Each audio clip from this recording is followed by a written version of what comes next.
Hi everyone, and welcome to this new series of video which is called Everything You Need to Know About Computers, Beginner to Advanced Level.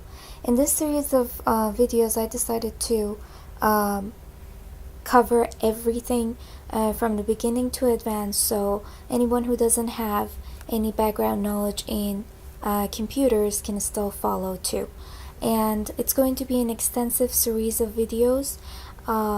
This is the episode 1 of part 1, which is only the introduction to the computers, to the basic architectures and models that you need to know to start learning about computers, and briefly talk about the different parts of the computers and how they communicate with each other. So now let's start. So the first model that anybody who wants to start learning about the computer need to know is Von Neumann architecture. This model is very important, and it is built in 1945, around 1945, and it will show a very basic computers. All of the computers today, most of the computers today do follow this basic architecture.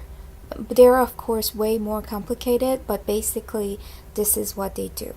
So you have an input, you have a flow of input, and your input can be in the form of a keyboard, microphone, and mouse. You can enter it using these hardwares. So with keyboard you can enter words, which you're writing an essay or something.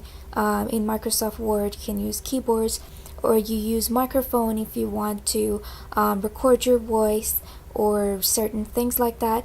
And you have mouse, which you're using to click to choose an icon or open an application or something like that. And then all of these inputs will go into the central unit. Your central unit is pretty much manipulating the data and information that you're giving it to with your desired instruction. And it is consist of ALU, control unit, which normally comes at CPU in today's computer, and ALU is a stand for arithmetic logic unit, which we're going to talk about later, and the control unit, which is doing the most of the manipulation. And you have another part called memory, which will store all of your data, instruction, and it will provide it to your processing unit, to your CPU, whenever it is necessary, and it will store it back again. After that, sometimes you need to see the result of your manipulation of your input, which you can view it in monitor or on your screen, or you can use your speakers to hear the voices that you recorded, and or you can use the printer to actually print the paper or essay that you have written. So this is basically how computers work: input, and then processing, manipulating, storing, and then output. So after that, we're going to another diagram which is very important to know for computers, which is the relationship between the hardware and software. As we know, we can touch our laptop and some part of it which are visual, or some peripherals that we are using as an input and output.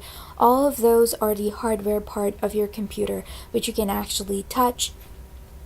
There are some parts that are inside of your computer, you're not able to see them, but they're still hardware because they have the physical presence, and if you open the computer you can still see them. But then you have another part which is your software part, which consists of your application software and operating system. You're not able to see them, but they exist, and they are managing the hardware and whatever you want to do.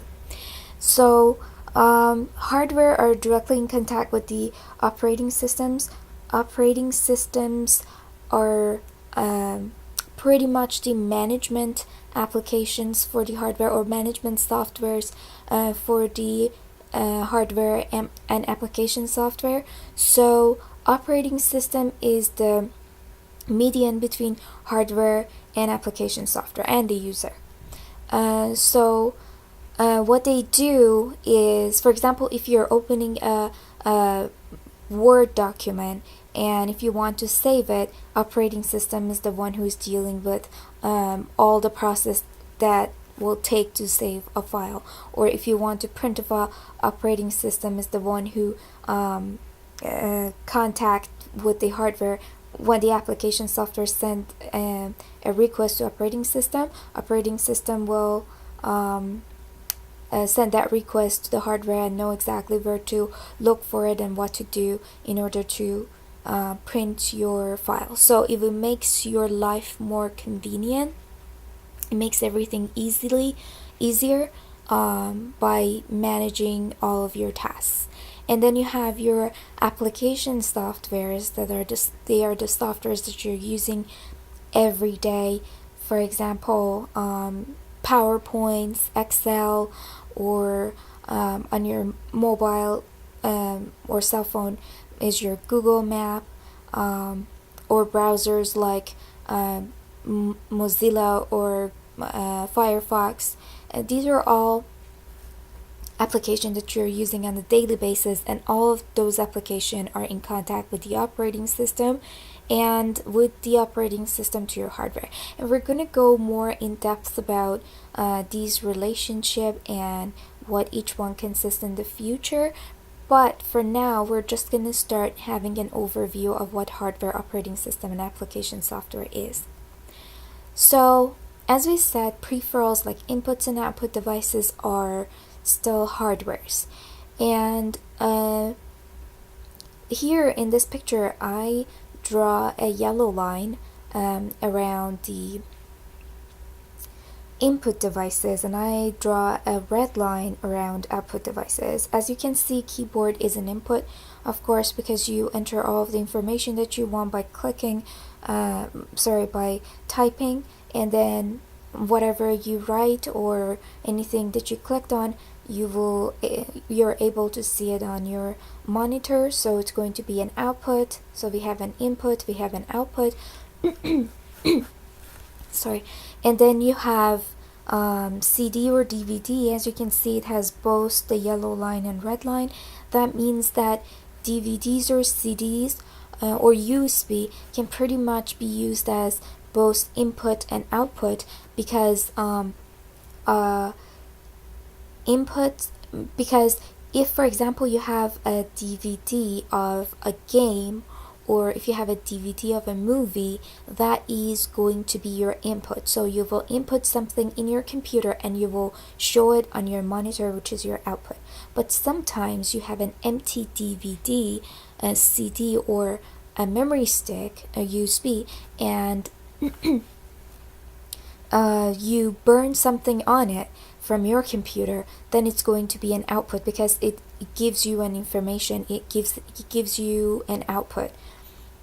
So this is our input and output, the peripherals. But now how are we going to connect these one to our computers?